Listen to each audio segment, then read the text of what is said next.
As you probably see, this is a little bit of like an infomercial on this seminar and practicum in that we are covering a lot of things very quickly. And the idea really today is to tell you that there's going to be a whole seminar in the next few weeks, and that each one of those things are going to be taken in great detail. So don't worry so much about this today. In many different ways, my role today is to make you really interested in autism spectrum disorders. That's why I'm here, so that we can see you again in the next few weeks. And as Dr. Volkmann mentioned before, when Leo Kanner described this condition, this is he was already a very, very experienced child psychiatrist. He had written the first textbook on child psychiatry, and yet those 11 children whom he saw and reported about in 1943 really caught his imagination. And they caught his imagination because of this thing that he thought was very special, that they had been born with an inability to relate with others.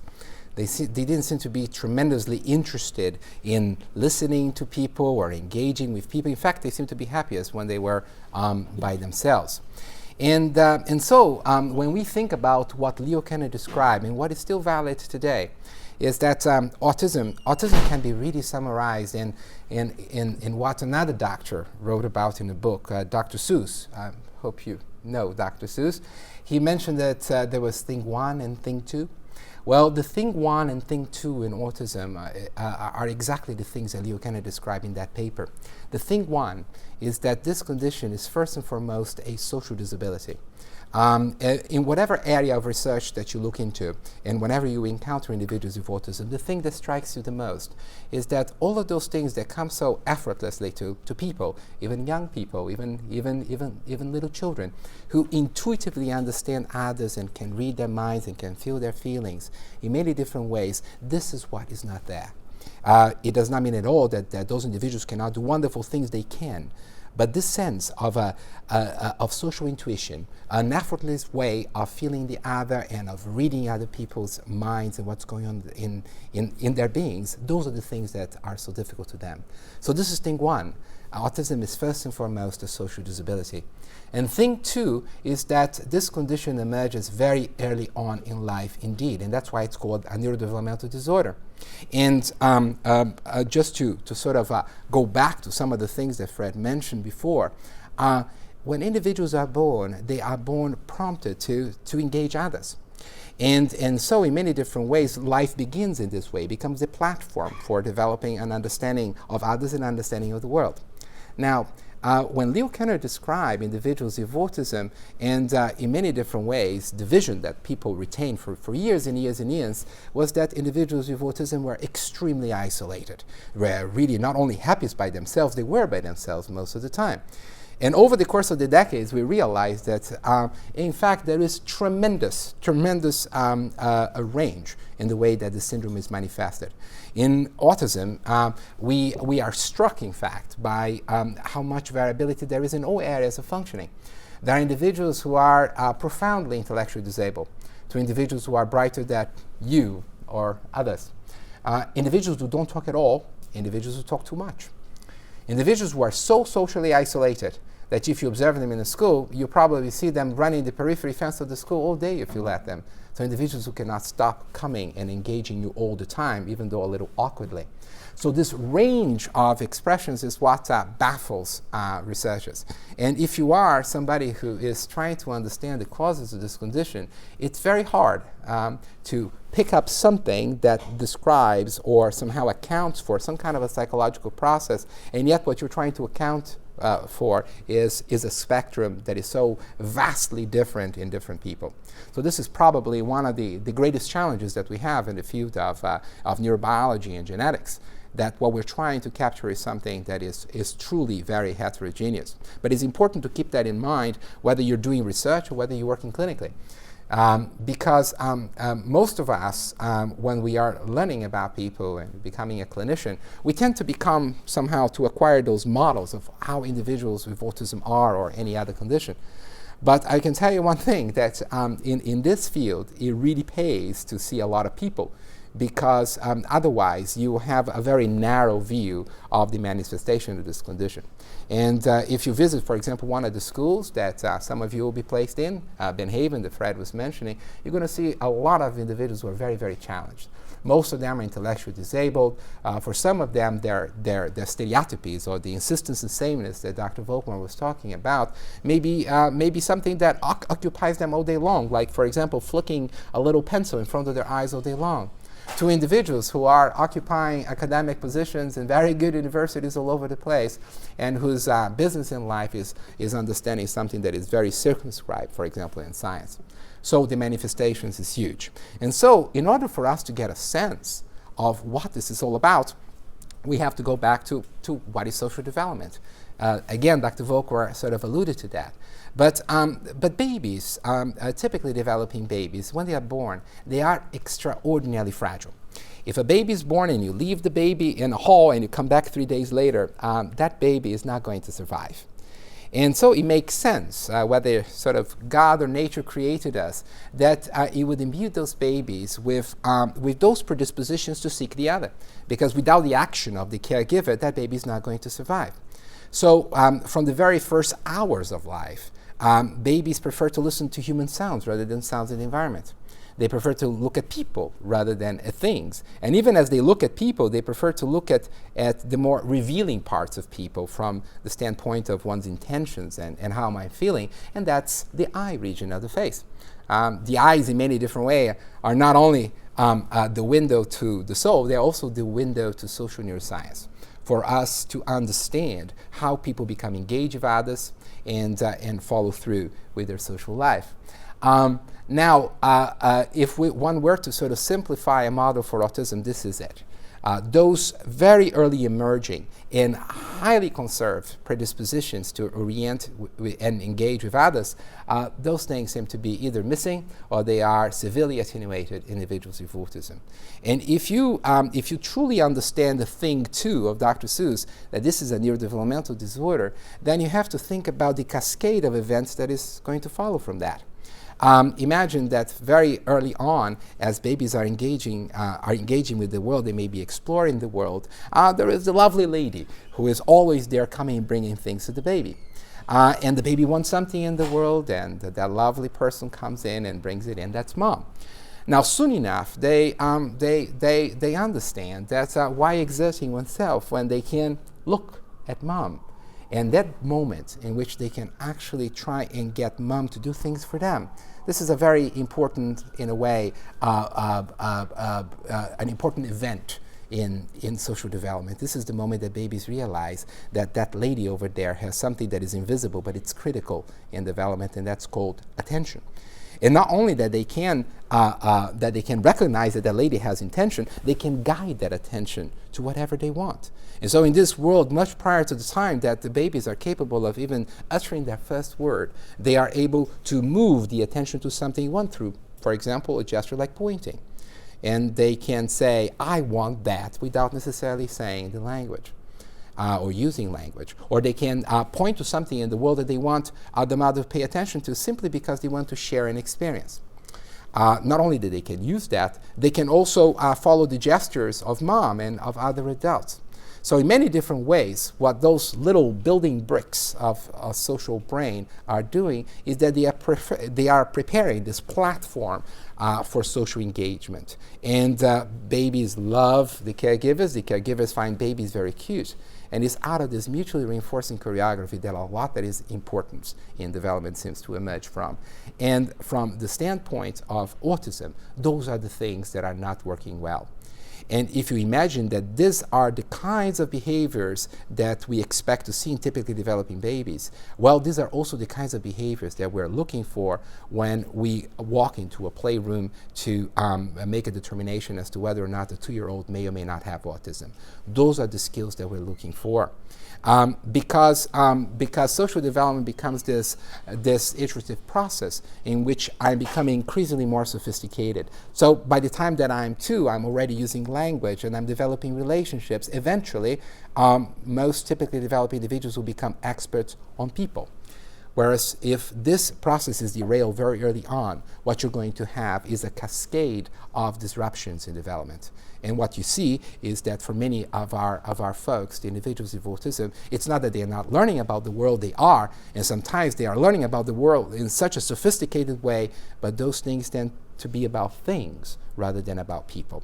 So many different ways they can write wonderful essays, maybe about deep marine biology or astrophysics, but the things that come so easily to you or to anybody who is not affected by the condition, those things that are really important for daily lives, for navigating the demands of everyday life, those things are the most difficult for them. And we mentioned a little bit about some of the early disruptions. If we were to come up with a synonym, with another way of calling this condition I mentioned before, it would be a disorder of social intuition. In many different ways, most of the time, we are obsessed about what other people are thinking about us, what they are feeling about us, the judgment that they're passing. So even in a moment like this, I am sort of scanning the room and trying to get a sense of what are you thinking? And are you thinking that maybe you will pursue and engage in discourse, or maybe you're going to think, oh, this is not really interesting, I'll try something else. As I am doing that, I'm trying to adjust my style as I speak with you and trying to keep you engaged, because most of my thoughts right now have to do with what you're thinking. Is this the first thing that goes into my mind? Well, most of us do that. Most of us are extraordinarily, acutely sensitive of being the object of somebody else's subjectivity. Well, that's something that doesn't seem to concern many individuals with autism, and that's what really characterizes the condition. Now, I mentioned before that a lot of individuals with autism are intellectually very challenged, and yet, even for those who are very, very challenged, those who have intellectual disabilities, mental retardation, the level of social disability is even greater. So what truly defines this condition is the gap that exists between their cognitive power, whether they have an IQ of 40 or 140, and their ability to interact with others. That gap is something that exists across the spectrum of conditions. Now, what Dr. Volkmar has mentioned before is really important for us to keep in mind, particularly if you become a clinician, because the way that autism is manifested in babies is different than the way it is manifested with preschoolers and so on into adulthood. So many individuals who might have been very aloof early on become more passively, as well, acceptors of other people's approaches, and some might actually become very obsessed about engaging you and asking you specific questions, and even though they might do so in a kind of awkward way. I remember, in fact, the first school for children with autism that I worked with. And there was this child who approached me almost every day. And I have a funny name. My name is Ami. And he would come to me and would say, "What's your name?" And I would tell him my name, and he would go away. Second day, "What's your name?" I would say my name, and it would go away. And it took me a few days until I realized that there was something wrong going on. And the next time he came to me and he asked me, "What's your name?" I said, "John." And then he said, "What's your age?" And he went on. What happened is that he had a very rigid way of engaging with others. And so you ask the name and then the age, where do you live, you have brothers and sisters and so forth. He asked me my name. I said, Ami ain't a name. So he couldn't go on. And so I basically got him stopped in his tracks, and then he couldn't continue.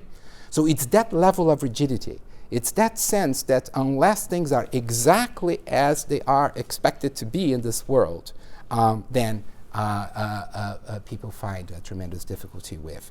And so together with the issues with social intuition, there are issues with flexibility, because individuals with autism with spectrum disorders are sublimely rigid. Now, just because this is an introductory class, you wouldn't expect to leave this room without having a test. And so here is a test for you. How many of you have seen this classic cartoon that was published in 1944? Oh, excellent. So for those of you who have seen it, I want to see what other people do with it, okay?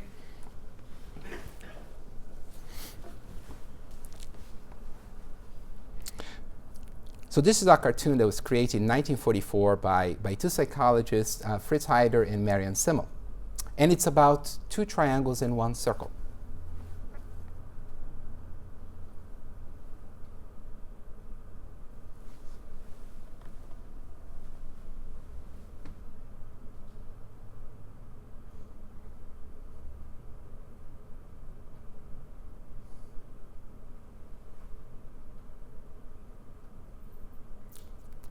I don't know if I should add some sound effects, but oh no, oh no! Yay!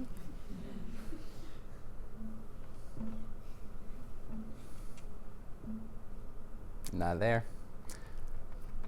So this movie is only about geometric shapes, or is it?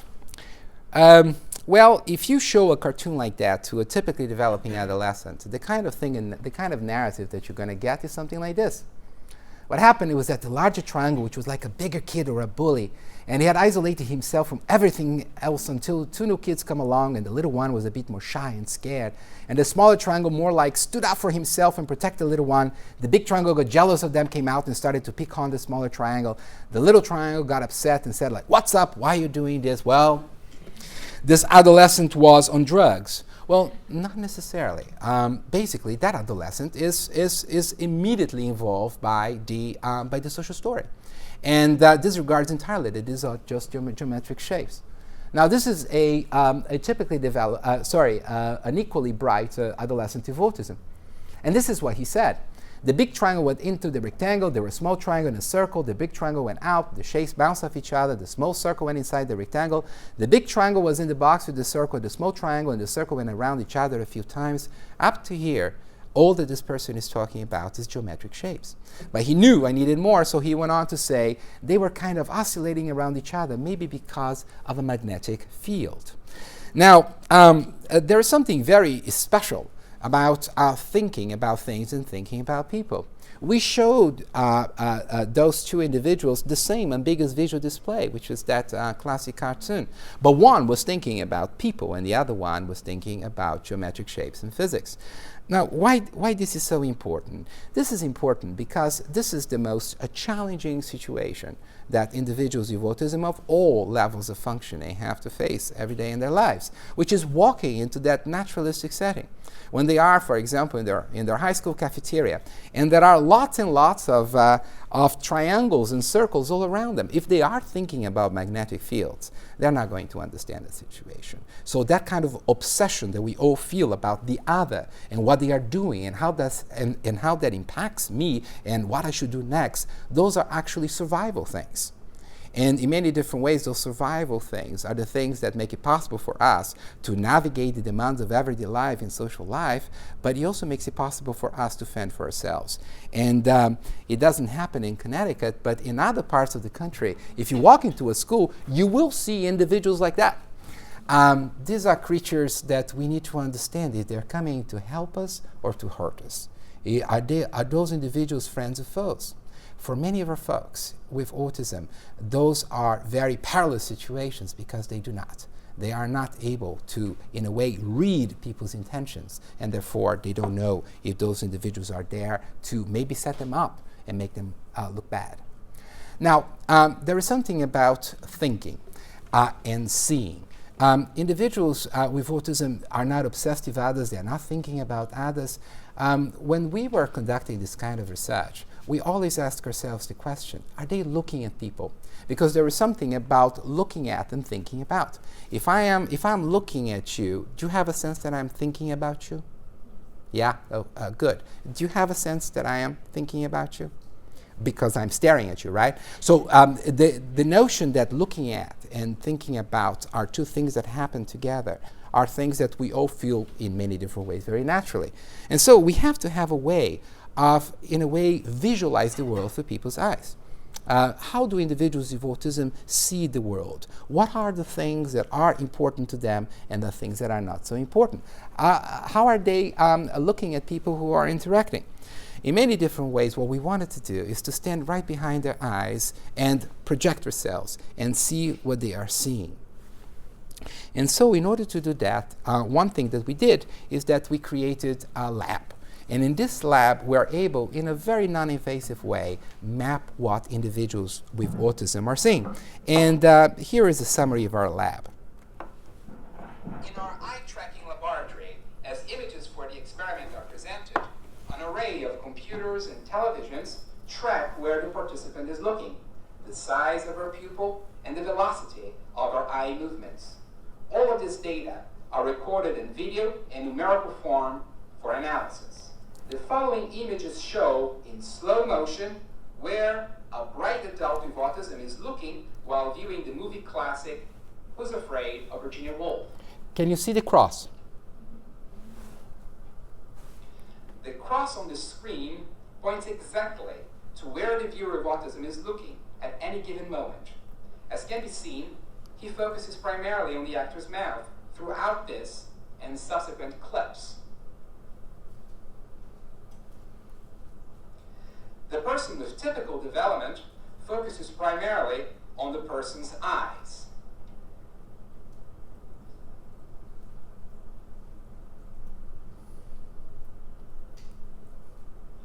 Much of the social cues of intention and emotion are expressed through a person's eyes. It is very likely that the person with autism is getting much less information of social importance, as he is focusing primarily on people's mouths. So here is a bit of an experiment to you. This is a scene from the same movie, and the white cross is a typical viewer, an adult, and here is a viewer of autism. And this is actually the way that social interaction happens. It happens very quickly. So see if you can follow that. Was that too fast? So let's do it in slow motion. See if you can follow that. Well, this is what happened. What happened is that Richard Burton broke that bottle, and there was a cut in the movie. The typical viewer went straight to the person's eyes, and the viewer of autism went alongside the eyes and is going to rest in the person's mouth. Now, do me a favor. Take your hand and cover the lower part of this man's face and then the upper part of this man's face, and tell me, where is his emotion of fright?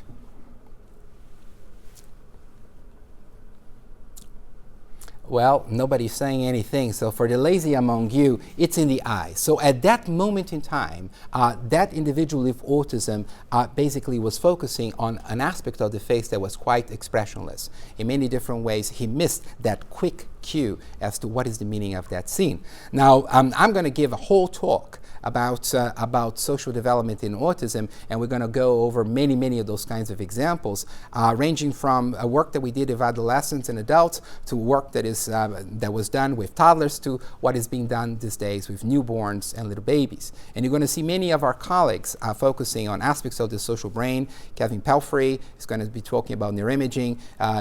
James McPartland is going to be talking about electrophysiology. But those are the kinds of things that have been puzzling us for quite some time. And those things are not subtle at all. For example, in this scene here, what is the most important thing that is happening?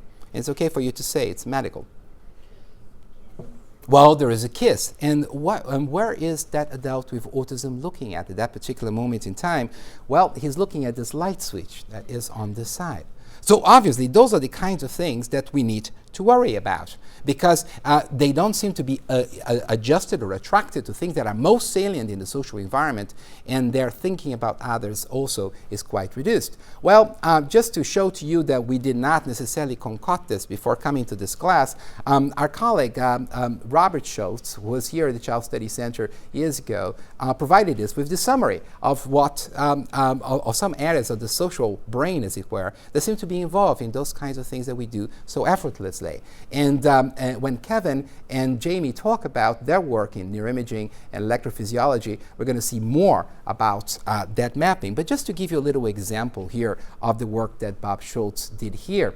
For example, individuals with autism are not necessarily paying attention to others' faces, so how do they process in their brain? So they go into the magnet, in the magnetic resonance imaging machine, and they are presented with those kinds of stimuli. So here are two faces, and they need to press same or different. Same or different. Also objects, same or different. And there are some areas of the brain that are particularly involved, for example, in the recognition of faces. One of the areas in this network is the fusiform gyrus, which is seen here from underneath the brain. And here there is a coronal slice, and this is already an fMRI picture, and you see the fusiform gyrus on both sides. And what this work showed is, very briefly, is that whereas with typically developing individuals, that particular area of the brain is very involved, not so with individuals with autism. And the interesting thing is that after that work appeared, people start having theories about the possibility that autism was caused by something structurally wrong with the fusiform gyrus, until somebody who was working with Bob Schultz, he is now a physician, David Grillotti, did this work with a young man whose life was really Digimon. He was in love with Digimon figures. And so that's what he loved talking about. And when they conducted this single case study of the social brain network, they found out that for that young man, faces did not activate that particular structure. Objects certainly did not. But when he was placed in front of Digimon creatures, my goodness, his fusiform gyrus was lighting up like a Christmas tree, which basically tells us about the thing two that Kenner described, that this is a neurodevelopmental disorder. That particular structure was, as it were, hijacked by his love for Digimon. So there was not something structurally wrong with it, but it became specialized in something other than people. Now, a few more of those illustrations. When I mentioned that there is tremendous heterogeneity in intellectual function in individuals with autism, it really covers the entire key spectrum. But about 50 to 60% of individuals with autism have mental retardation, have intellectual disabilities. And what is really interesting about individuals with autism is that almost by definition, they have tremendous variability in their IQ profile. So that some things they can do very, very well, whereas other things they have a tremendous amount of difficulty with. And that kind of a scatter creates true puzzlements for anybody who is interested in the brain. Probably the best illustration comes from the work with individuals who are savants. Now, what does that mean? Classically, the concept of savant or savant syndrome comes from the observation that there are individuals, particularly individuals with autism, who can be intellectually disabled but have an area of a special skill, something that they do much better than anything else. In many different ways, this is like an island of ability surrounded by a sea of disability. What kinds of things do we see? This is an example from a book on this little girl, Nadia. And she liked to draw. And these are the kinds of drawings of birds that Nadia made when she was about 4 or 5 years of age. And here you see drawings of birds by some pretty good artists, typically developing 8-year-old. Now, she also drew horses. So this is a horse that Nadia drew, and here is just for comparison what a typically developing child, a little older, would draw. Now, she didn't draw one horse. She drew boxfuls of horses. She drew many hundreds like those. And yet, at the time that she was making those drawings, she was nonverbal. She couldn't speak. This is Stephen Wiltshire, and he has a wonderful website that you probably should check it out. But Stephen Wiltshire is a man from England who also, at the time that he started making some drawings, he was a person who was quite disabled. And yet he would produce those kinds of drawings from memory at times, from observation, and they are extraordinary pictures. In fact, if you know London well, you can recognize exactly what those places are. Now, some of the sketches that Stephen did, however, were not of the same quality. Like, for example, this sketch about a very famous building in London. Now, the reason why I brought this picture here is because if you could see it in great detail, you see a little detail on the side. And on this side, there is a sign. And that sign says temporary road surface. The day he came to draw that building, they were fixing the road. And lo and behold, his picture of that important building has that sign. So what was happening is that Stephen was basically taking whatever he was seeing and bringing it onto canvas. It was not necessarily that he was working towards this vision of what this building was supposed to look forever and ever. It will be a little bit like visiting the Louvre and taking a look at Mona Lisa and finding out that the day that Leonardo da Vinci was making his Madonna, there was somebody fixing the toilet. And so you would have Mona Lisa and the guy fixing the toilet. Now, he did not include that. He did not include that, obviously, because he had a specific way that he wanted people to see and appreciate that picture. And this is something that certainly at the time that Stephen was producing this work, it was not something that was at the forefront of his mind. Now, just to take those kinds of extreme examples and make it basically an illustration of the learning style of many individuals with autism, this is another illustration of a person that I worked with many years ago whose drawing reflects his interest in escalators and the subway system in London. And you see a lot of numbers here, and that's because he was also interested in the calendar. But there's something very special about this that you're not going to see in drawings of typically developing children. Something that was, in fact, invented or discovered, as it were, in the Renaissance, and that's perspective. So it's almost like he is rendering on paper exactly what he's seeing. And this is a very, as it were, a very poor drawing altogether. But there is also something special about it. Do you see that the man is behind that door? Now, when typically developing children are drawing things and they want to draw somebody in the house, they have the body and then they have the clothes and then they have, and you see a lot of, in a way, overlaps that you see in lines. It's because they are drawing from their minds. They are drawing from their concepts, not necessarily rendering what they are seeing onto paper, which basically takes me to this example. Imagine, if you can, for a second, that you don't recognize what this picture is. But you are basically taking each one of those lines and moving on, following this grid. You end up with exactly the same picture, but it's impossible for you not to think about what it is. Now, that's because you go from wholes to parts.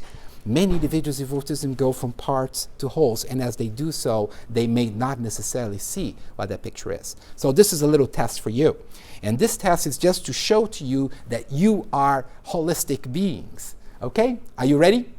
One, and it's also a test of wakefulness. This is critical for me. 1, 2, and 3. What did you see? You saw a computer. Actually, you saw some of these. You saw some of these, so crackers and cookies. Yes, you did see a computer. But that's because the immediate thing that you see is a whole, is a gist. And everything that we do in life, we do that first. Maybe some people did not.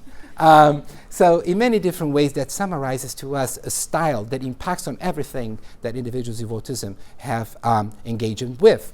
They tend to be very much going from parts to wholes, and sometimes they miss the whole, the gist, the context by focusing on too many of those parts. They don't bring those fragments of experience into one single coherent idea. And yet other people, of course, are whole to parts.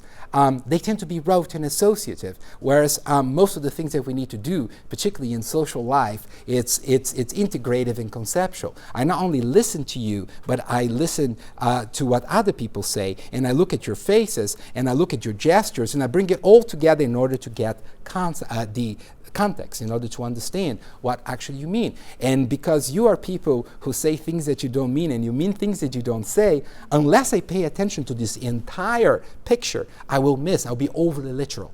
I'll be too much obsessed with single aspects of things that you do or say, and I'll be wrong most of the time. Because intentionality is something that is conveyed by an attitude, by something that we do as a whole, not necessarily by a single word. So this is one thing. And yet individuals with autism learn a great deal about the world. They tend to learn a tremendous amount, almost like because they learn about the world explicitly, as if they are reading some kind of a narrative, when in fact most people, they learn about the world by experiencing it from the very, very, very first months of life. Babies not only are capable of taking attention and moving elsewhere to get things in the world, they are sharing experiences with others. They can learn through the actions of others, particularly towards things that they never learned about before. And it's this learning through others, which is a tremendous shortcut to learning about the world, that is in fact blocked or severely attenuated in individuals with autism, which in some cases leads to this kind of phenomenon. Some of you have seen higher function individuals with autism, sometimes Asperger's syndrome, whose main thing in life seems to be one thing that they love to talk a great deal about. It seems like all of their mental and their emotional energy is focused on a particular aspect of the world, and sometimes a very unusual aspect of the world about which they learn a tremendous deal. What happens that this causes a problem is because it truly monopolizes their learning, it monopolizes their thinking, and in many different ways, that's what they want to talk about. And sometimes you are discussing something with somebody that you're interviewing, and all that you're hearing about is their subject of circumscribed interest. In many different ways, disrupts the entire process of the conversation. And years ago, Dr. Volpar and I were seeing a particular child, and I asked the child to make a drawing of himself, like a good psychologist. Make a drawing of yourself. Let's call him Charlie. And this is the drawing that he made. Now, see if you have a guess. What is that? Well, my friends, not in a million years. This is, in fact, the coast of California, and this is Catalina Island, and this is here a tsunami wave. And for the next 30 minutes, we talk about plate tectonics, which is something that he really was interested in at the time. And yet, what we wanted to learn about was about him, Charlie. Now, this is also one of the most popular circumscribed interests that we learn about. What is this? Oh, come on. It's the Titanic. And many of our children, they are capable of reciting the names of everybody who was on the Titanic. How many people there were there, from what countries they came from, and every single possible esoteric detail about the Titanic. It's interesting that some of those thoughts can totally monopolize the thinking. Remember, for example, one situation in which I was giving a workshop in a school district, and as I was giving this example, a lady raised her hand and she said, "Oh, now I understand something that happened in my class. What I do is that I carry out the movie workshop in my school. And so the kids come in and they need to select one movie, and that movie becomes their project, and they need to come up with a trailer, something that is going to be presented to the other kids. And this child wanted to see the movie Titanic. You remember the Titanic? It was very romantic and all sorts of relationships. I thought it would be a good idea. Great. When this child came to present his work, there were about 20, 30 scenes of the movie. Scene number 1, the Titanic. Scene number 2, an aerial view of the Titanic. Scene number 3, the propellers of the Titanic. Scene number 4, you could see the entire trailer without necessarily experiencing anything that you might have experienced with, what were the names of Leonardo something and Kate something, yes. But he was basically reconstructing the world in his image. He was reconstructing the world in terms of what was important to him. And that, from a clinician standpoint, from a social neuroscientist standpoint, this is what is most exciting about working with individuals with autism. It's not that they don't learn about the world, they learn a great deal, but the way they reconstruct the world is quite different, and it's fascinating to enter that world. Now, this circumscribed interest is something that creates a tremendous amount of stability in their lives. You people, you seem to change all the time. It's very difficult for me to have a sense of how you're going to feel tomorrow because you change all the time. Facts do not. And if I know something like the first president of the United States was George Washington yesterday, it is today and it's going to be tomorrow, in many different ways, those facts become an anchor for my understanding of the world and for my learning about people. What is truly interesting about those two is that many of the folks try to understand people in terms of their circumscribed interest. Like typically developing children, when they are, for example, playing with trains, there is mommy train, there's baby train, they anthropomorphize those objects. In fact, we all anthropomorphize objects. The Greeks did that when they're looking at stars and they're giving all these wonderful names to constellations. When people can't get a car started, they might say, baby, you can do it, as they are talking with their own cars. We anthropomorphize people all the time. For many of our folks, they do the other way around. For example, I remember a child who was very, very interested in trains. He had maybe 150 different words to describe trains of different kinds and attributes. And those were the kinds of words that he tried to use in order to understand others. And of course, that doesn't work very well. Or another individual who was extremely interested in algebraic equations, but was very puzzled about people like you. So he would assign a letter to one emotion that you have, would create an algebraic equation, and then try to solve it in order to gain more insight into your feelings and your intentions and so forth. So how alienated does one need to be from an intuitive sense of self and others in order to use this kind of prosthesis? So those are the kinds of issues that we focus in our world. And so something like this, it helps them cope with fear, with social confusion, with unpredictability, with novelty. Of course, it has a negative impact. We remember a 9-year-old whose main love in life was washers and dryers.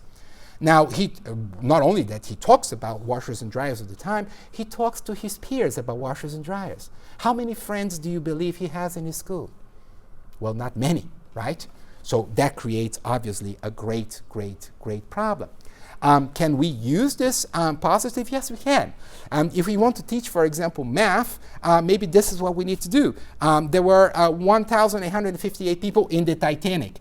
There were 24 life-saving boats in the Titanic. How many people are going to die in the Titanic?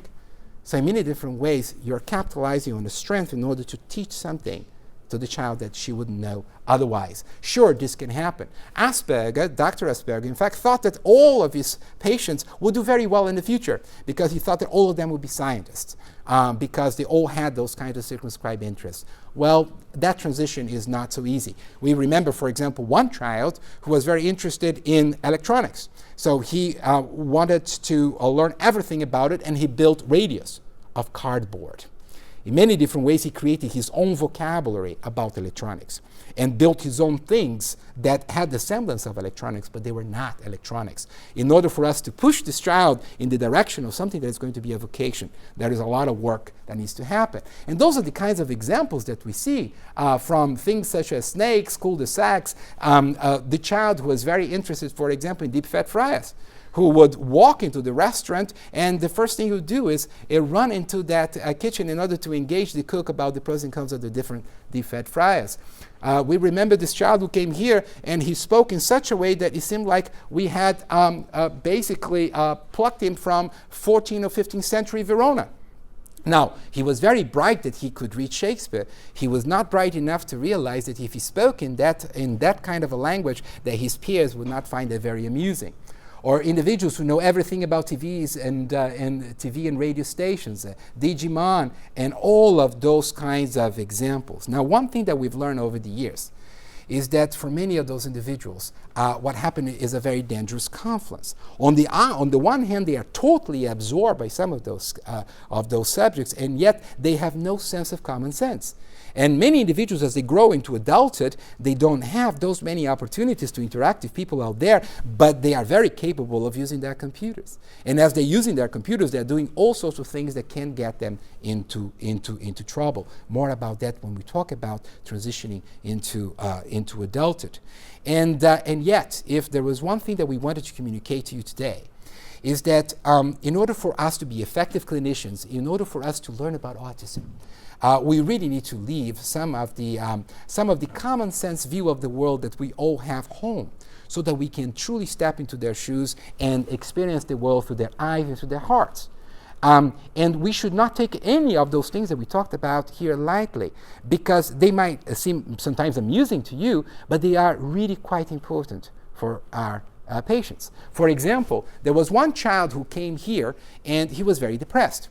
And the love in life for that boy was cul-de-sacs. He knew everything about cul-de-sacs. And it turned out that he lived in a cul-de-sac. And the reason for him being so depressed is because now they were opening his street, and he no longer would live in a cul-de-sac. And so it would be a little bit like basically pulling the rug from under the structure of his personality. Basically, the integrity of his entire mental structure about self was going to come tumbling down because he no longer would be somebody who lived in a cul-de-sac.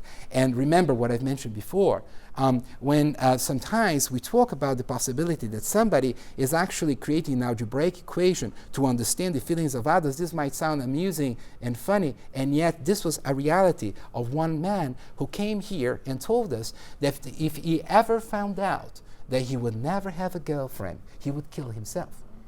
And so, of course, we are very alarmed by the suicidal thought, but most importantly, we're very curious as to how in the world was he going to find out that he would never have a girlfriend. And then he came up with those equations.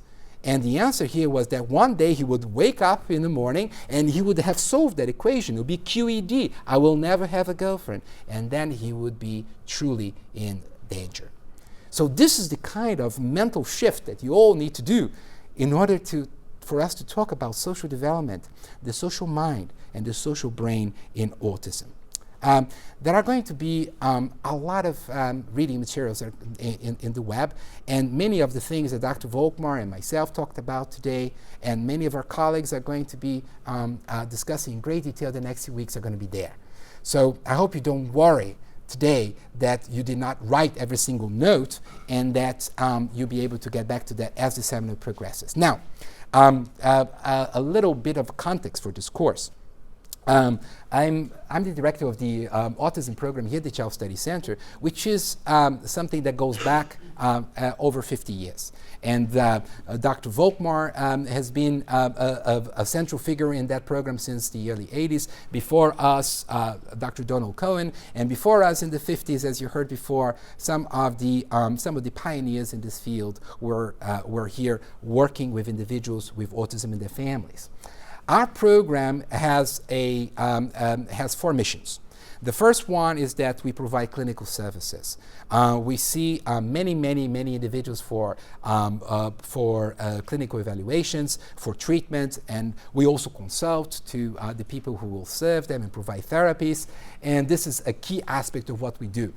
We're also a research program, and our research program really ranges from anything from gene finding through access to services in the community. Speech language pathology, communication, electrophysiology, the social brain, the social mind, you name it. But this is a key aspect of what we do. We want to advance knowledge about this field. We're also a training program, and that's what we're doing. We are trying to access Yale College students because at that time of your life, you're still making up your minds as to what you want to do in the future. And interesting enough, some of the most promising recruits in our program have actually come from this class over the years. So you be careful, because if you join this course, we may change your professional life. And finally, we're also an advocacy program, which means that we work very closely with parent support organizations, locally, regionally, internationally, also with governmental agencies. This is critical for us. We wear all of those hats, and the reason for that is that in this field, unless we synergize, we may get a very partial view of what this condition is about.